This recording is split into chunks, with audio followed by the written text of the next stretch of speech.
നമ്മളെ സംബന്ധിച്ചിടത്തോളം ഒരു ആവേശം നിർത്തണമെന്നുണ്ടെങ്കിൽ നമ്മൾ മുന്നിൽ വലിയൊരു ഗോൾ വെച്ചിട്ട് വലിയൊരു ലക്ഷ്യം വെച്ചിട്ട് വലിയൊരു സ്വർണം വെച്ചിട്ട് അല്ലെങ്കിൽ വലിയൊരു സംഭവം വെച്ചിട്ട് ആ ഒരു രീതിയിലേക്കാണ് നമ്മൾ ഇത്തവണ ഒരു ട്രയലായിട്ട്. എന്നാൽ പോലും നമ്മൾ ഇത്തവണ നമ്മുടെ പ്രാദേശികമായിട്ടുള്ള ടീമുകൾക്ക് നമുക്ക് ചെറിയ തീയൊക്കെ കൊടുക്കേണ്ടി വന്നിട്ടുണ്ട്. പക്ഷെ അടുത്ത വർഷം മുതൽ 50ാം വാർഷികം ആഘോഷിക്കുന്ന വർഷം മുതൽ നമ്മൾ കൃത്യമായിട്ട് നമ്മളിത് ഇപ്പൊ 60 രൂപ എന്ന് പറയുമ്പോൾ പലയിടങ്ങളിലും നമ്മൾ പിരിവിന് പോകുമ്പോൾ നമ്മളോട് ചോദിക്കുന്നുണ്ട്, നിങ്ങൾ ഈ 60 രൂപ നിങ്ങളുടെ സ്പോൺസർ ആരെങ്കിലും സ്പോൺസർ ചെയ്താണോ അല്ലെങ്കിൽ ഈ ഒരു പ്രൈസ് മണി സ്പോൺസർ ഉണ്ടോ എന്ന് ചോദിക്കുന്നുണ്ട്. ഒരു സ്പോൺസറും ഇല്ല. നമ്മൾ ഈ നാട്ടുകാരിൽ നിന്ന് പിരിച്ചെടുത്ത പൈസകൾ മാത്രമാണ്. അതും ഇപ്പോഴും ആ സാമ്പത്തിക ബാധ്യതയൊക്കെ നിൽക്കുന്നുണ്ട്. സാമ്പത്തികമായിട്ട് ഇപ്പോഴും നമുക്ക് മുഴുവൻ ഫുൾഫിൽ ചെയ്യാൻ പറ്റിയിട്ടില്ല എന്നുള്ളതും ഈ അവസരത്തിൽ ബോധിപ്പിക്കുന്നു. 49ാമത് വാർഷികം സമാപനത്തിൽ ഇത് നമ്മുടെ ഒരു കാര്യങ്ങളെ പറ്റി പറയാൻ ഇത്ര മാത്രമേ ഉള്ളൂ. അത്രയും പറഞ്ഞുകൊണ്ട് ഞാൻ എന്റെ കർത്തവ്യത്തിലേക്ക് കടക്കുകയാണ്.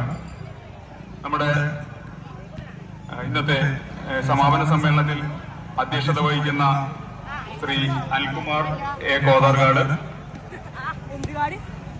ക്ലബിന്റെ പ്രസിഡന്റും എന്റെ പ്രിയ സുഹൃത്തുമായ അനിൽകുമാർ ബി കോതാർകാടിനെ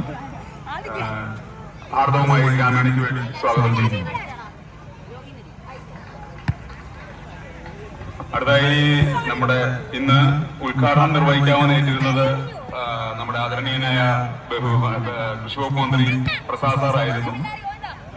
അതിനുശേഷം അദ്ദേഹത്തിന് മറ്റു ചില പ്രോഗ്രാമുകൾ ഉണ്ടായിരുന്നതുകൊണ്ട് ഇടയ്ക്കൊരു ദിവസം വരാന്ന് പറഞ്ഞൊരു ദിവസവും സാറിന് വരാൻ പറ്റിയില്ല. ആള് വന്നില്ലെങ്കിൽ പോലും ആളിന് ഗ്രാമീണയുടെ പേരിൽ സ്വാഗതം ആശംസിക്കുകയാണ്. ഗ്രാമീണയുടെ സുവർണ ജൂബിലി ആഘോഷങ്ങൾ ഉദ്ഘാടനം ചെയ്യുവാനായി നമ്മളുടെ ക്ഷണം സ്വീകരിച്ച് ഇവിടെ എത്തിയ ആലപ്പുഴ നിയോജകമണ്ഡലം MLA ശ്രീ ചിത്തരഞ്ജൻ സാറിനെ ഗ്രാമീണയ്ക്ക് വേണ്ടി സ്വാഗതം ആശംസിക്കുന്നു.